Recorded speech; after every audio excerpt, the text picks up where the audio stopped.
For many years, collecting 32X had been a painless and inexpensive endeavor. Hardware could be purchased for as little as $2, incomplete of course, with games costing even less. For example, I purchased these gems 5 years back, 2 of which were factory sealed, spending less than $2 each. I didn't find them in the wild, no, I bought them on Amazon. It blew my mind then, seeing as how most resellers online will try and bleed collectors for as much as possible.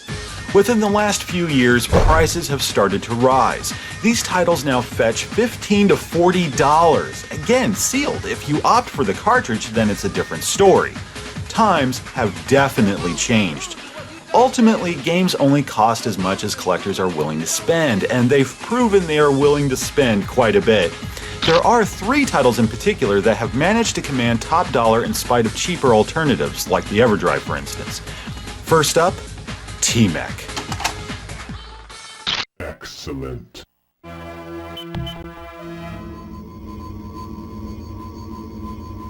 This one isn't as costly for North American audiences, yet the PAL release is said to be extremely rare and obnoxiously priced. In the States, it may set you back $20 to $50, depending on the condition.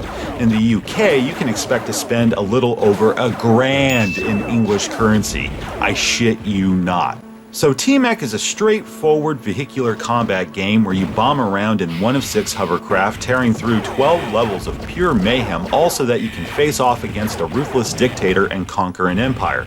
It's like Twisted Metal meets Battlezone.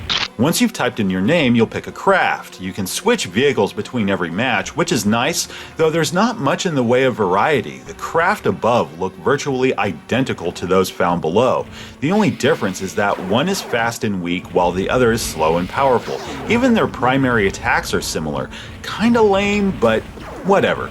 As for the gameplay, your goal is to earn as many points as possible before time runs out. How do you earn points? You gotta kill your opponents. Multiple times. They don't blink out of existence upon destruction like any other game. Instead, they'll respawn and seek revenge. Revenge killing earns more points. Thankfully, this applies to you as well, so it's totally fair. Whenever you smoke one of these bitches, they leave health in their wreckage. For whatever reason, I always imagine it's a barrel of kryptonite or dilithium crystals. Yes, I'm a dork. Your primary weapon depends on the craft. We have plasma bolts, mines, and self-guided missiles. When you've exhausted your payload, chase after one of these drones and voila, you're good to go. The missiles are fucking awesome. Difficult to maneuver, but they make for some wicked kill shots. Secondary weapons laser cannons, and they never overheat. You never fight more than 3 opponents at a time. The boss matches are no different, and that brings us to my first legitimate complaint.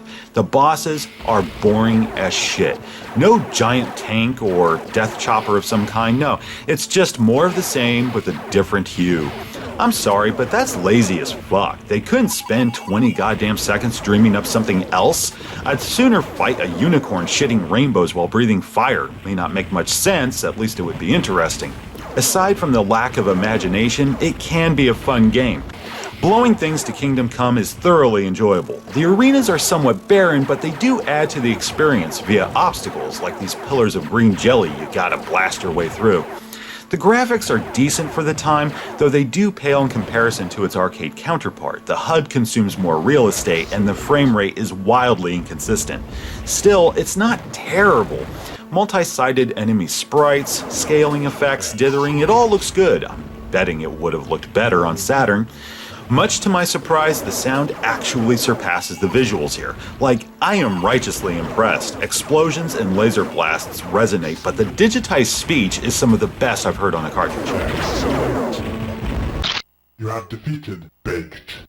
My one gripe here is that there's no music. Like, seriously, aside from the menus and such, there's no music during gameplay. I know developers wanted to bombard players with quadraphonic chaos, and I can accept that in arcades. Almost every arcade I've ever been has music playing throughout, so it's no great loss. But in the home? Yeah, my ears get mighty lonesome. I mean, really, which would you prefer? No music? With music?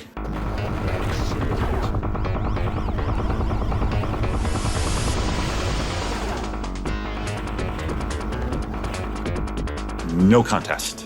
Control is solid no matter which controller you use. While I typically favor the arcade pad, I feel the classic works just as well. But as you can see, T-Mek is a fairly decent port of an average arcade game. Not great, but good. Now, is it worth 1,000 fucking quid? I'm sure you already know my answer, but to be completely honest, I've yet to play a game I'd blow more than $200 on. That was back when I had way more money to burn. Unless you're a hardcore collector or you have a disposable income, lucky fuck, I'd say save your cash and buy one of them new EverDrives y'all kids keep tweeting about. I don't know why I went all pop-up on you, but fuck it, I'm tired.